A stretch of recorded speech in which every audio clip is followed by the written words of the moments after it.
Hello everyone, welcome back.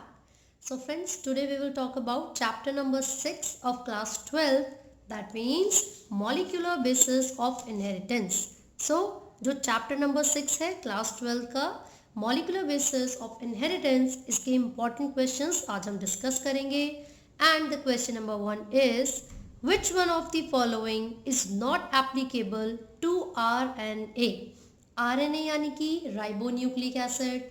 तो जब इस चैप्टर की पूरे डिस्क्रिप्शन के बारे में हमने पढ़ा था तो हमने देखा था कि डीएनए और आरएनए दोनों ही जेनेटिक मटेरियल हो सकते हैं, ठीक है.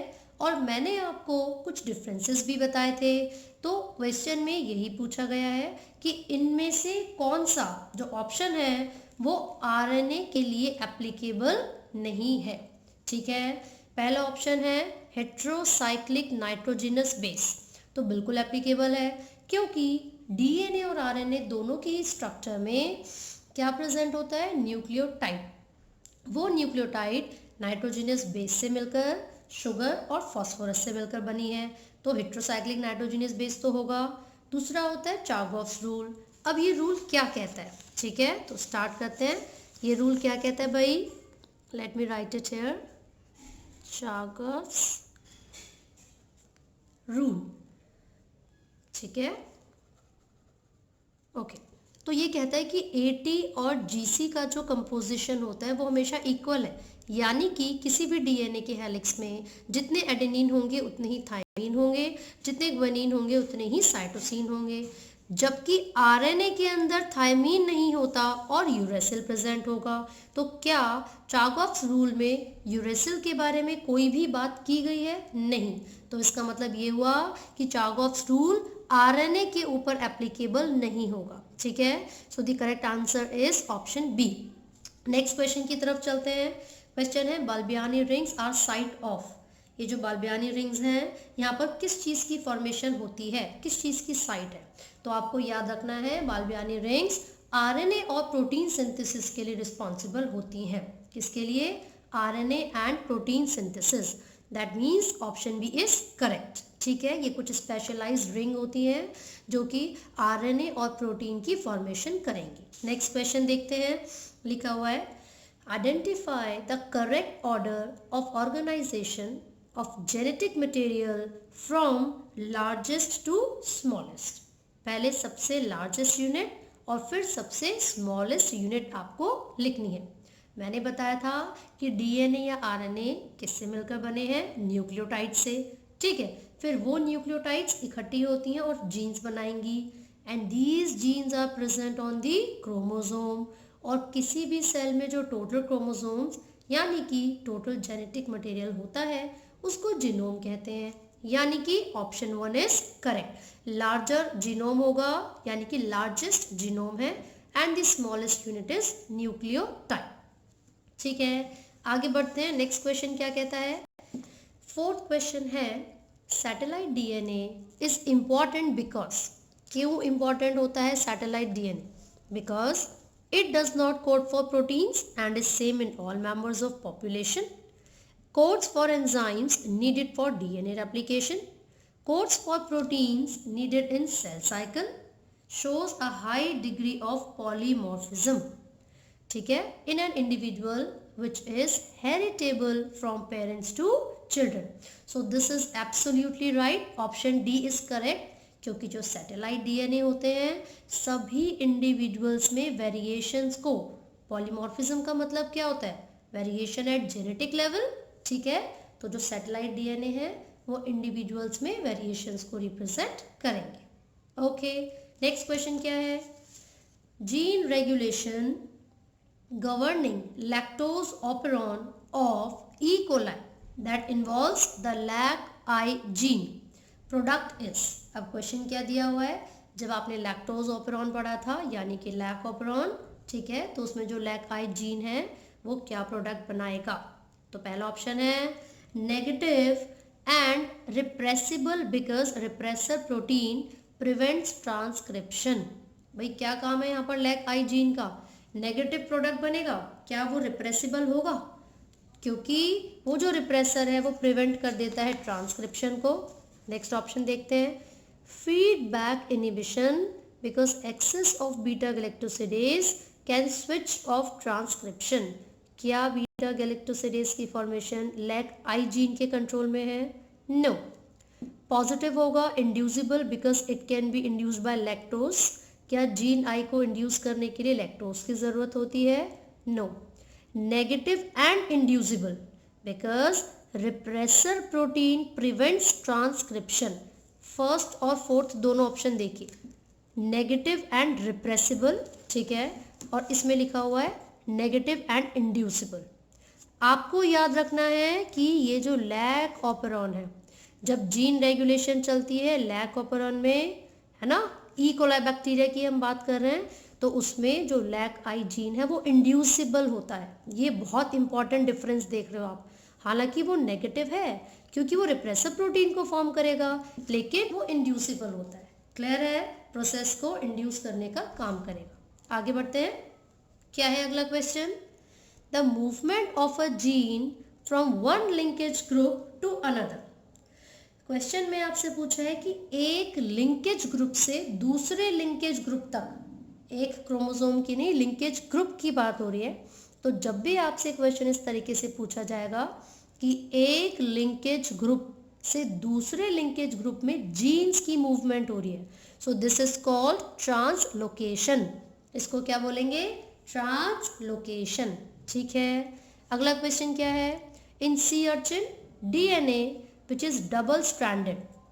सी अर्चिन का जो डीएनए है जो कि डबल स्ट्रैंडेड है, उसमें 17% जो बेसिस हैं वो सिस्टीन के हैं, यानी कि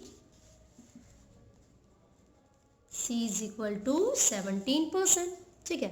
The percentage of the other three bases expected to be, तो मैंने अभी आपको चागॉस रूल बताया, जब C 17% है तो भाई G भी 17% होगा. राइट. 17 और 17 कितने हो गए टोटल? 34%. 100 में से 34% जाएंगे तो आपका आंसर कितना आएगा?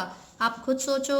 अगर हमारे पास पूरे 100% थे, उसमें से 34% जा चुके हैं, 66% ही बचेगा सिर्फ. ठीक है. अब ये जो 66% हमारे पास बचा है वो A और T दोनों का रेशियो गिवन है. क्लियर है? और हमें पता है जितना A होता है उतना ही T होता है, तो इन दोनों को इक्वल रख सकते हैं लाइक दिस. तो A प्लस A भी तो रख सकती हूँ मैं. क्या आंसर आ जाएगा? 2A is equal to 66, A is equal to 33%. तो जितना A होगा उतना ही T होगा. तो आप ऑप्शंस देख लीजिए. फर्स्ट ऑप्शन ही में बिल्कुल ठीक दे रखा है, G 17%, A 33 एंड T 33%. ठीक है. आगे बढ़ते हैं. क्वेश्चन नंबर 8 क्या बोल रहा है? Which one of the following is wrongly matched. बिल्कुल गलत है इन चारों में से कोई एक ऑप्शन, और आपको बताना है कि वो कौन सा ऑप्शन होगा, है ना. पहला, transcription, writing information from DNA to tRNA. Wrongly match पूछा है और पहली ही लाइन में लिखा हुआ है कि ट्रांसक्रिप्शन का मतलब होता है डीएनए की इंफॉर्मेशन को टीआरएनए के पास पहुंचाना या टीआरएनए में बदलना. क्या टीआरएनए होगा या फिर मैसेंजर आरएनए? मैसेंजर आरएनए होगा. तो ये स्टेटमेंट गलत है. एक बार बाकी भी पढ़ लेते हैं. ट्रांसलेशन, इसमें using information in messenger RNA to make protein, बिल्कुल सही. Repressor protein, it binds to operate या operator to stop enzyme synthesis, ये भी बिल्कुल सही है. डी ऑप्शन है operon, it has structural genes, operator and promoter. क्या ये बिल्कुल ठीक है? ये जो फोर्थ ऑप्शन हमें गिवन है उसमें लिखा हुआ है ऑपेरॉन में स्ट्रक्चरल जीन्स होंगे, ऑपरेटर होगा और प्रमोटर होगा. Yes, this is right. बहुत सारी बुक्स में आप देखोगे कि इसको भी रॉन्गली मैच में गिवन है. ठीक है. लेकिन इसको सही कंसिडर किया जाता है जब हम लैक ऑपेरॉन की बात करेंगे. ठीक है. आगे बढ़ते हैं. ट्रांसफॉर्मेशन वॉज गिवन बाय या डिमॉन्स्ट्रेटेड बाय. ये जो मेथड है ट्रांसफॉर्मेशन वो किसने दिया था? ये दिया था फ्रेडरिक ग्रिफिथ ने. ठीक है. तो आपको याद रखना है transforming principle was given by Frederick Griffith. तो यानी कि ट्रांसफॉर्मेशन को ही किसने दिया था? फ्रेडरिक ग्रिफिथ ने. ठीक है. आगे बढ़ते हैं. क्या क्वेश्चन है? Select the correct option. आपको दिया हुआ है सबसे पहले direction of RNA synthesis, direction of reading of template DNA strand. ठीक है, सबसे पहली चीज जो आपको याद रखनी है वो ये है कि जब भी आरएनए पॉलीमरेज एंजाइम की एक्टिविटी के बारे में हम बात करेंगे तो वो एक स्पेसिफिक डायरेक्शन में काम करता है and the direction is 5 prime to 3 prime. ठीक है, आंख बंद करके ये याद रखना है, डीएनए पॉलीमरेज हो या आरएनए पॉलीमरेज, दोनों ही एंजाइम्स 5 प्राइम टू 3 प्राइम के डायरेक्शन में काम करेंगे, है ना। और ये तभी पॉसिबल होगा जब डीएनए का स्ट्रैंड 3 प्राइम से 5 प्राइम होगा, क्योंकि हमेशा कॉम्प्लीमेंट्री स्ट्रैंड बनेगा and this complementary strand would be 5 prime to 3 prime. तो आप देख सकते हो ये जो स्ट्रैंड था, जो टेम्पलेट स्ट्रैंड था, ये क्या है, this strand is from 3 prime to 5 prime. Clear हो गया। तो ऑप्शंस देखिए जरा, पहला ही बिल्कुल करेक्ट है, 5 से 3 आरएनए सिंथेसिस होती है, 3 to 5 जो टेम्पलेट स्ट्रैंड थी डीएनए की वो होगी। ठीक है, next question, which of the following statements is not true? Which of the following statements is not true of two genes that show 50% recombination? भैया 50% रिकॉम्बिनेशन शो हो गई, तो ऐसा तो बिल्कुल नहीं हो सकता कि बिल्कुल एक दूसरे से चिपके हुए हैं, क्योंकि अगर एक दूसरे से बहुत ज़्यादा लिंक्ड होते तो रिकॉम्बिनेशन का जो फ्रीक्वेंसी है बहुत ही कम होना चाहिए था, लेकिन यहाँ पर तो 50% है ना। अब ये हो सकता है कि ये जो जीन जो भी लोकेशन है उनकी जो पोजीशन है वो क्या है, इंडिपेंडेंटली है। ठीक है, तो पहला ऑप्शन पढ़िए, the gene show independent assortment. जी बिल्कुल ठीक बात है, इंडिपेंडेंट असॉर्टमेंट है तभी तो 50% रिकॉम्बिनेशन हो गई है, कैरेक्टर्स अलग अलग शो हुए इसमें। If the genes are present on the same chromosome they undergo more than one crossover in every meiosis. ये बिल्कुल सही स्टेटमेंट लिखी हुई है, जब भी जीन्स यानी कि जो नॉर्मली जीन्स है अगर वो एक ही क्रोमोसोम पर प्रेजेंट होते हैं तो फिर क्या होगा, जो क्रॉसिंग ओवर है उसके चांसेस ज़्यादा होते हैं। ठीक है, लेकिन हमसे क्या पूछा है, नॉट ट्रू। नेक्स्ट पढ़ लेते हैं, the genes may be on different chromosome, may be लिखा है तो ये बात भी सही हो सकती है। The genes are tightly linked, जी नहीं, मैंने स्टार्टिंग में ही बोला था अगर जीन्स टाइटली लिंक्ड होते तो फिर 50% रिकॉम्बिनेशन नहीं हो पाती। ठीक है, आगे बढ़ते हैं, नेक्स्ट क्वेश्चन क्या है। नेक्स्ट क्वेश्चन देखिए, the diagram shows an important concept, the diagram shows an important concept in the genetic implication of DNA. ये बिल्कुल सीक्वेंस आपको नजर आ रहा है, ये क्या सीक्वेंस है, this is called central dogma. कौन सा सीक्वेंस है, सेंट्रल डॉग्मा। किसने दिया था, फ्रांसिस क्रिक ने। ठीक है, देखिए सबसे पहले जो साइन आपको नजर आ रहा है, this is it shows DNA replication. इसका मतलब है कि डीएनए मल्टीपल कॉपीज बनाएगा, फिर वो डीएनए मैसेंजर आरएनए में इंफॉर्मेशन सेंड करता है by the process called transcription. ठीक है, फिर मैसेंजर आरएनए प्रोटीन की फॉर्मेशन करवाता है by the process called translation and it was proposed by Francis Crick. So first option is absolutely correct. ठीक है, आगे बढ़ते हैं। Which enzyme will be produced in a cell if there is a nonsense mutation in the LAC-Y gene? अगर LAC-Y gene में, कौन से gene में, Y जीन में किसी भी तरीके की म्यूटेशन आती है या फिर कोई नॉनसेंस म्यूटेशन आती है ना, तो फिर क्या प्रोड्यूस होगा, transacetylase, lactose permease and transacetylase, या फिर बीटा गैलेक्टोसिडेज, या फिर लैक्टोज परमीज। सो कौन सा करेक्ट आंसर होगा, बीटा गैलेक्टोसिडेज। ठीक है, अगर नॉनसेंस म्यूटेशन की हम बात करें तो उसका मतलब है it generally do not harm.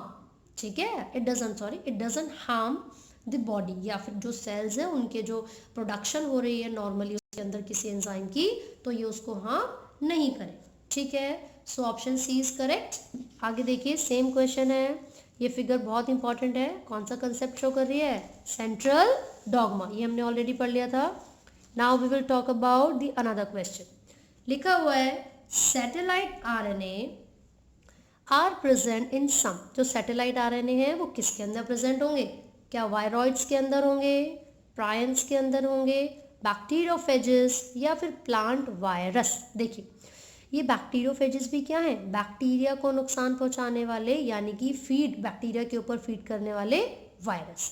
तो ये जो प्रायंस, वायरॉइड्स और बैक्टीरियोफेजेस हैं, they generally do not carry satellite RNS. इनके पास, मैंने डीएनए नहीं बोला, मैंने आरएनए बोला है, ठीक है। जनरली इनके पास सैटेलाइट आरएनए नहीं होते हैं। सो the correct answer is plant virus. जो प्लांट वायरस हैं उनके पास सैटेलाइट आरएनए प्रेजेंट होंगे, ठीक है। नेक्स्ट क्वेश्चन की तरफ चलते हैं। Which of the following is not a property of the genetic code, मतलब इनमें से कौन सी जेनेटिक कोड की प्रॉपर्टी नहीं है। जब मैंने आपको ये वीडियो बनाई थी जेनेटिक कोड की, तब भी मैंने आपको ये बहुत सारे फीचर्स समझाए थे, ठीक है। तो ये जो ऑप्शंस यहाँ पर गिवन है, नॉन ओवरलैपिंग, मैंने बताया था बिल्कुल भी ऐसा नहीं होता कि हम पंक्चुएशन लगा दें। देखो ऐसा तो नहीं हो सकता ना, जैसे कि AUUAUGGC, मान लीजिए मैंने इस तरीके से कोई सीक्वेंस लगाया, ठीक है। क्या ऐसे भी रीड कर सकते हैं इसको इस तरीके से, पहले AUU रीड किया, फिर UUA, फिर UAU, फिर AUG, क्या इस तरीके से रीड कर सकते हैं? नहीं, बिल्कुल भी इस तरीके से रीड नहीं किया जा सकता, है ना।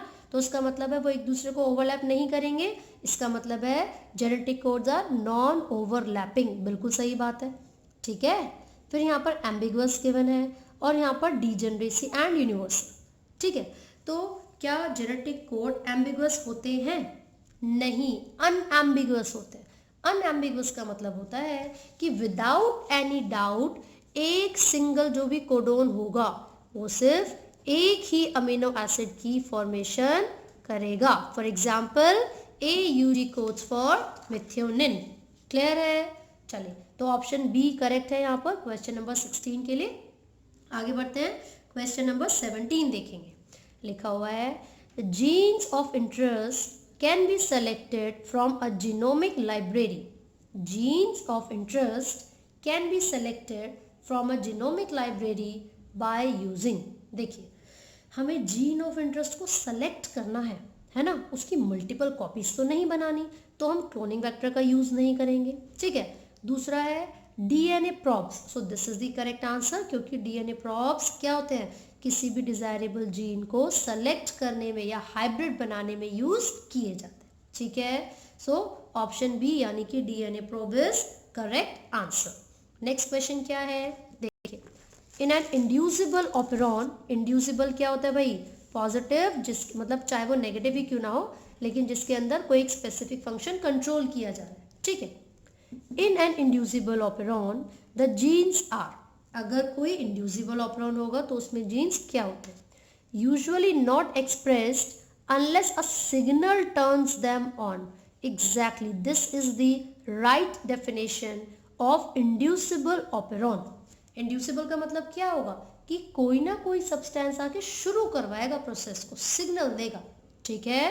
तो जो फर्स्ट ऑप्शन है कि जो जीन्स है ना, वो तब तक एक्सप्रेस नहीं होते हैं जब तक कोई सिग्नल आके उनको टर्न ऑन ना कर दे, क्लियर है। चलिए आगे बढ़ेंगे, question number 19। One of the most frequently used techniques in DNA fingerprinting is. भाई 4 ऑप्शंस हमें गिवन है और पूछा गया है कि इनमें से सबसे ज्यादा यूज होने वाली टेक्निक कौन सी है डीएनए फिंगरप्रिंटिंग में। तो हमने पढ़ा है VNTR के बारे में, that is variable number of tandem repeats. ऐसे सीक्वेंसेस जो कि डीएनए में बार बार अपने आप को रिपीट करेंगे उनको हम क्या बोलते हैं, VNTR, variable number of tandem repeats, ठीक है। आगे बढ़ते हैं, लिखा हुआ है removal of introns and joining of exons in a defined order during transcription is called. जब इंट्रॉन्स को रिमूव किया जाएगा, ठीक है, और किसको ऐड किया जाएगा, एक्सॉन्स को ज्वाइन कर दिया जाएगा, इस प्रोसेस को क्या बोलते हैं, स्प्लाइसिंग। इस प्रोसेस को क्या बोलेंगे, स्प्लाइसिंग। देखिए लास्ट दोनों ही ऑप्शन सिमिलर है, एक है स्लाइसिंग और एक है स्प्लाइसिंग। तो हमेशा याद रखना splicing is the correct answer, ठीक है। और ये ट्रांसक्रिप्शन जब खत्म हो जाती है, यानी कि पोस्ट ट्रांसक्रिप्शनल इवेंट में से एक होता है स्प्लाइसिंग, और ये सिर्फ यूकैरियोट्स में होगा। किस में होता है? यूकैरियोट्स में। आपको ये याद रखना है, this is a post transcriptional modification, ठीक है। आगे बढ़ते हैं। नेक्स्ट क्वेश्चन क्या है?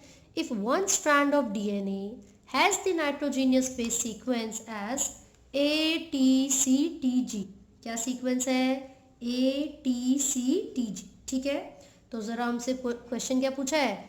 What would be the complementary RNA strand, यानी कि जो कॉम्प्लीमेंट्री RNA स्ट्रैंड होगा वो क्या होगा? चलो एक बार देख लेते हैं सीक्वेंस क्या है डीएनए के एक स्ट्रैंड में। ATCTG, ठीक है भाई, ATCTG सही है ना। अगर ये डीएनए का सीक्वेंस है तो आपसे पूछा है कि आरएनए का सीक्वेंस क्या होगा, है ना। देखो आरएनए में थाइमीन की जगह पर, भाई आरएनए में थाइमीन तो नहीं आता है, उसकी जगह पर यूरेसिल आएगा, है ना।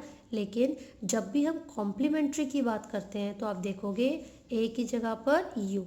मैंने अभी बताया आरएनए में थाइमीन नहीं आएगा, थाइमीन की जगह पर यूरेसिल आएगा। जनरली आप देखते हो ए के सामने कॉम्प्लीमेंट्री टी होता है, लेकिन हम आरएनए की बात कर रहे हैं इसलिए यहाँ पर टी नहीं है, यहाँ पर यू है, ठीक है। टी के सामने ए, सी के सामने जी, टी के सामने ए, यहाँ पर सी के सामने जी। क्लियर है?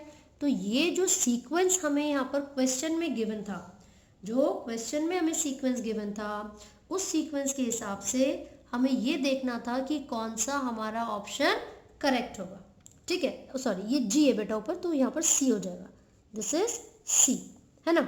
तो UAGAC ये आरएनए का सीक्वेंस है जो हमने निकाला, and this is generally messenger RNA, है ना। तो फिर कहाँ पर ये option? Second, UAGAC, this is the correct answer. Next question पे आइए। Ribosomal RNA is actively synthesized in, ये बहुत इंपॉर्टेंट है। आरएनए यानी कि राइबोसोमल आरएनए को एक्टिवली कहाँ सिंथेसाइज किया जाता है? न्यूक्लियोलस में। So option B is absolutely correct. Nucleolus में आरएनए सिंथेसिस चलती है सबसे ज्यादा, ठीक है। आगे बढ़ेंगे। Which of the following is not a part of transcription unit in DNA, इनमें से कौन सा डीएनए की ट्रांसक्रिप्शन यूनिट का पार्ट नहीं होता? फटाफट से देखते हैं ट्रांसक्रिप्शन यूनिट कैसे होती है। डबल स्ट्रैंडेड डीएनए है, promoter region, terminator region, and these are structural genes. तो ये प्रमोटर था, ये टर्मिनेटर था, और ये थे स्ट्रक्चरल जीन्स, है ना।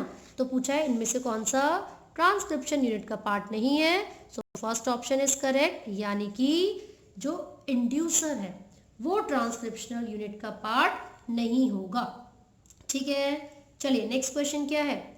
Removal of RNA polymerase 3 from nucleoplasm will affect the synthesis of, अगर आपने आरएनए पॉलीमरेज 3 को रिमूव कर दिया, अगर आरएनए पॉलीमरेज 3 को हमने रिमूव कर दिया है तो वो किसकी सिंथेसिस पर असर करेगा, है ना। मैंने आपको एक सीक्वेंस समझाया था याद करने के लिए, RMT, यानी कि आरएनए पॉलीमरेज 1 आरआरएनए की फॉर्मेशन करता है, आरएनए पॉलीमरेज 2 मैसेंजर आरएनए की, आरएनए पॉलीमरेज 3 टीआरएनए की। तो अगर आरएनए पॉलीमरेज 3 पे कोई असर पड़ेगा तो फिर टीआरएनए की सिंथेसिस पे भी तो असर पड़ेगा। तो उसका मतलब क्या हुआ? फिर टीआरएनए वाला ऑप्शन यानी कि ऑप्शन ए इज करेक्ट, ठीक है। Question number 25, which one of the following is wrong statement, इनमें से कौन सी स्टेटमेंट गलत है? सबसे पहले लिखा है म्यूटेशन के रिगार्डिंग में, deletion and insertion of base pair cause frame shift mutation, बिल्कुल सही बात है। अगर जो बेस पेयर्स है वो डिलीट या इंसर्ट होते हैं तो सीक्वेंस बदल जाता है, and this causes frame shift mutation. आप इसमें फिनाइलकेटोनूरिया का एग्जाम्पल ले सकते हो, जिसके अंदर जो एंजाइम होता है फिनाइल एलेनिन हाइड्रोक्सिलेज वो डिलीट हो जाता है, ठीक है। या फिर बोलेंगे उस एंजाइम को कोड करने वाला जीन ही डिलीट हो जाता है, ठीक है, इसलिए उसको फ्रेम शिफ्ट म्यूटेशन बोलते हैं। नेक्स्ट देखिए, cancer cells commonly show chromosomal abbreviation, cancer cell में क्रोमोसोम से रिलेटेड डिसऑर्डर होते हैं, या तो डिलीशन या इंसर्शन, बिल्कुल सही बात है। ठीक है, next, UV and gamma rays are mutagens. Mutagens क्या है? म्यूटेशन कॉजिंग सब्सटेंसेस, तो बिल्कुल सही बात है, यूवी और गामा रेज से म्यूटेशन हो जाती है। अगला point, change in a single base pair does not cause mutation. क्या ये सही बात है? बिल्कुल नहीं, क्योंकि अगर आपको याद हो तो सिकल सेल अनीमिया में सिंगल बेस पेयर पे ही तो म्यूटेशन होती है, जिसको पॉइंट म्यूटेशन कहा जाता है। ठीक है, तो ऑप्शन डी यहाँ पर बिल्कुल सही ऑप्शन है, यानी कि आपसे रॉन्ग स्टेटमेंट पूछी थी, तो जो ऑप्शन डी है वो क्या है? Wrong statement. क्वेश्चन नंबर 26 देख रहे हैं हम। पूछा है mutations can be induced with, इनमें से कौन सी चीज़ ऐसी है जो म्यूटेशन करवा सकती है? Infrared radiations, IAA, ethylene, gamma radiations, है ना। तो देखिए, इंफ्रारेड रेडिएशन है, फिर है इंडोल एसिटिक एसिड जो कि ऑक्सीजन का ही एक टाइप होता है, फिर है ethylene and then gamma radiations. मैं आपको बता दूं, गामा रेडिएशंस इतनी हाईली इफेक्टिव होती हैं कि वो डीएनए के सीक्वेंसेस को चेंज कर सकती हैं, यानी कि म्यूटेशन कॉज करवा सकती है। तो ऑप्शन डी इज करेक्ट। आगे बढ़ेंगे, क्वेश्चन नंबर 27। ठीक है, तो देखिए क्वेश्चन ये है, what would be the number of chromosomes of aleurone cells. अब मैं आपको बता दूं कि एल्यूरॉन सेल्स क्या है। देखो, जब हम मोनोकोटिलिडॉन की बात करते हैं तो मोनोकोट में आप स्क्यूटेलम बनाते हो। ग्रास फैमिली में कैरियोप्सिस होता है, कोटिलिडॉन को क्या कहते हैं? स्क्यूटेलम। ठीक है, तो ये उसका कुछ इस तरीके से डायग्राम होगा, है ना। तो यहाँ पर पता है क्या होता है, एक लेयर प्रेजेंट होती है जिसको हम कहते हैं एल्यूरॉन लेयर, और क्योंकि वो जो एल्यूरॉन लेयर होती है वो एंडोस्पर्मस होती है, तो इसका मतलब है कि वो क्या होगी? ट्रिप्लॉइड, यानी कि 3n। क्या होगी? ट्रिप्लॉइड यानी कि 3n। अब क्वेश्चन ये पूछा है कि अगर किसी भी प्लांट में रूट टिप सेल्स में 42 नंबर ऑफ क्रोमोसोम्स हैं, भाई रूट टिप क्या होती है? डिप्लॉइड होती है, so it has 42 number of chromosomes. तो 2n इज इक्वल टू 42 था, n कितना होगा? 21। लेकिन हमसे तो एल्यूरॉन लेयर पूछी है, तो हम 3n बता देंगे। 3 into 21 means 63 number of chromosomes. That means option B is correct. 27th का आंसर क्या होगा? Option B. आगे बढ़ते हैं, क्वेश्चन नंबर 28। ठीक है, what are the structures called that give an appearance as beads on string in the chromosomes when viewed under electron microscope? उन structures को क्या कहते हैं जो बीड्स ऑन स्ट्रिंग जैसी अपीयरेंस देते हैं इलेक्ट्रॉन माइक्रोस्कोप में ऑब्जर्व करने पर? देखिए, इस तरीके से आप देखोगे, it will be like this.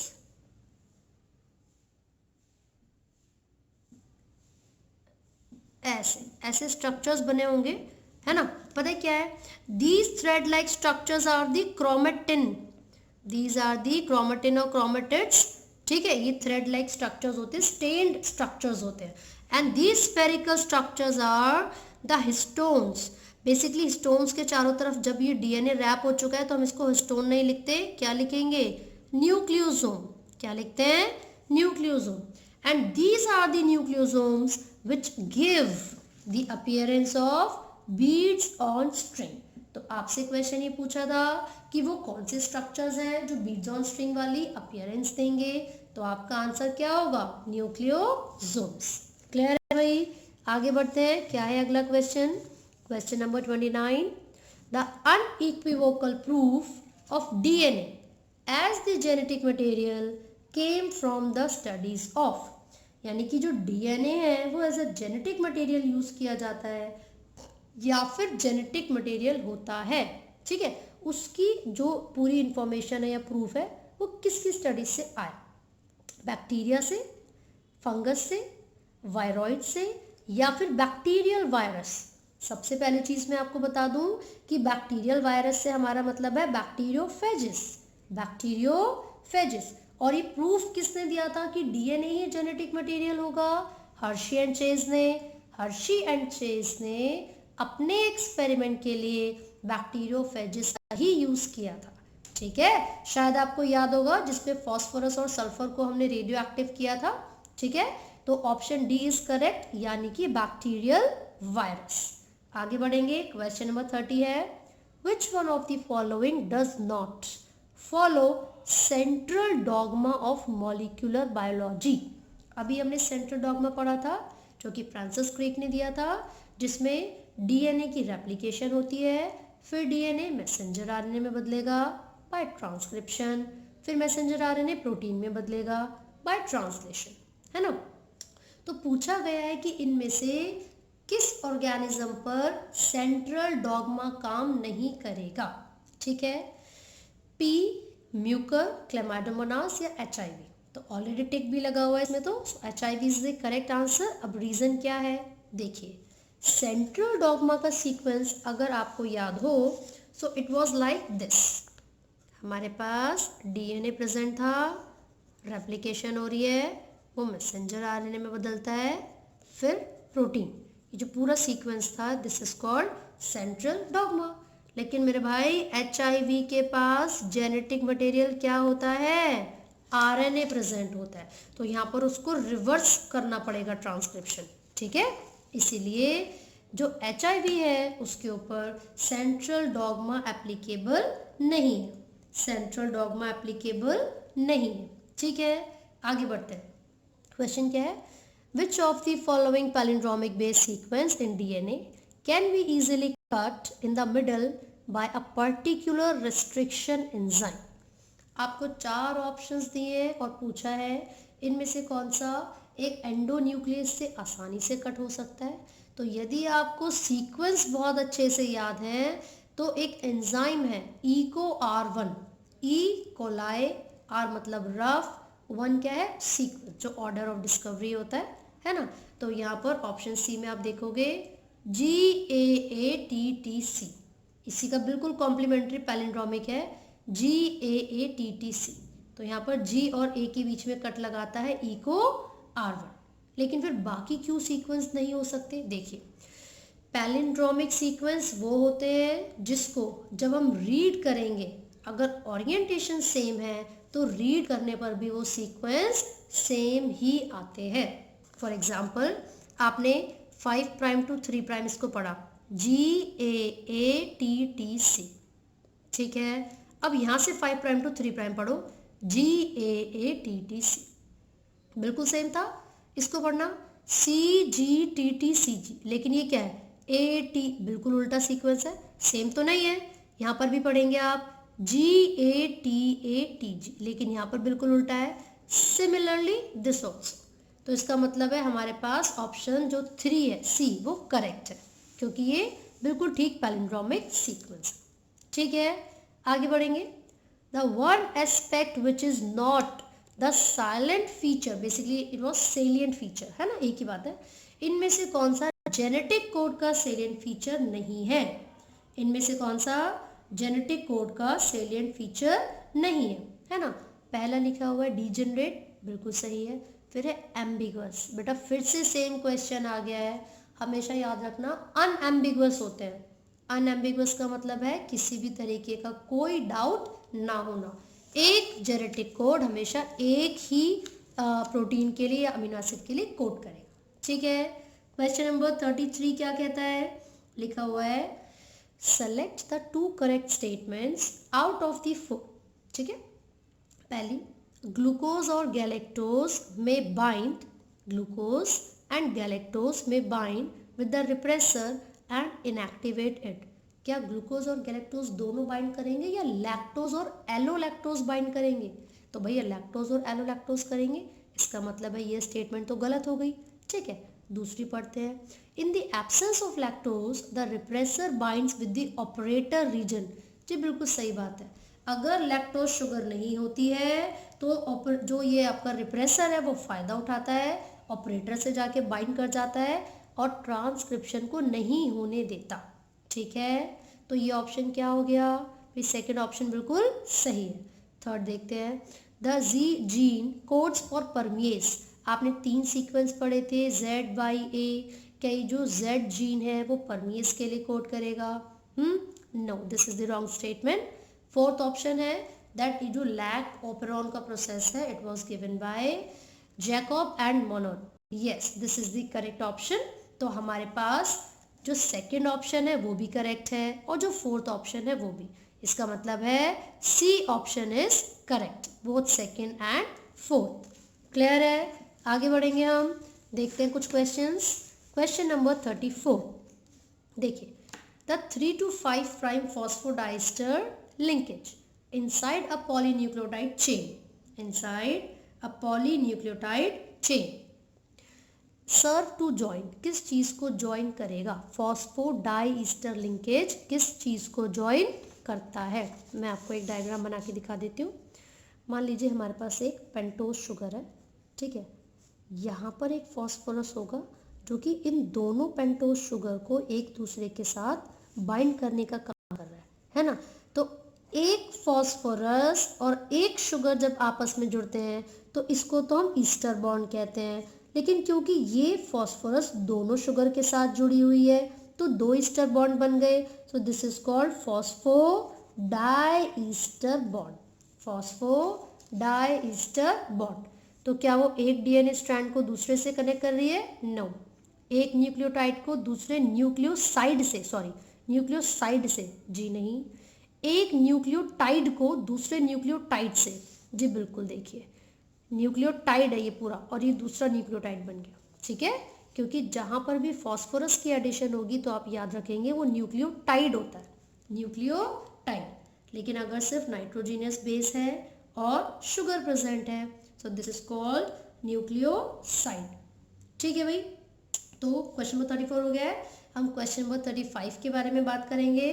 Question है the lac operon consist of 4 regulatory genes only. क्या उसमें 4 रेगुलेटरी जीन्स होते हैं? जरा एक बार सीक्वेंस तो देखें, लैक ऑपेरॉन का क्या सीक्वेंस है। देखिए पेपोजिया, याद करने के लिए हमने बताया था पेपोजिया ZYA, ठीक है ना। This is the promoter, this is I को क्या कहते हैं? Regulatory gene, again a promoter, this is operator, ठीक है। तो ये जो रेगुलेटरी जीन है, ये जो प्रमोटर है, इन दोनों के पास ऑपरेटर है, इन दोनों के पास अपने अपने प्रमोटर होते हैं, ठीक है। तो एक तो रेगुलेटरी जीन हो गया and these 3 are structural genes, these 3 are structural genes. तो उसका मतलब ये हुआ it has 1 regulatory gene and 3 structural genes, 1 regulatory gene and 3 structural genes, ठीक है। सो हमने 35 क्वेश्चंस डिस्कस कर लिए हैं चैप्टर नंबर 6 के, ठीक है। तो ये जितने भी क्वेश्चंस हमने पढ़े आई होप आपको सभी के आंसर्स क्लैरिफाई हो गए होंगे। इन केस आपको अभी भी किसी टॉपिक में डाउट है तो आप कमेंट कर सकते हैं एंड साथ ही साथ आप घर पर प्रैक्टिस करें। जितने चैप्टर्स की वीडियोस मैं अपलोड कर चुकी हूँ थॉरोली उनको पढ़ें, MCQs घर पे भी ट्राई करें, जो नहीं आएगा पूछ सकते हैं, ठीक है। And do not forget to like, share and subscribe. Thank you.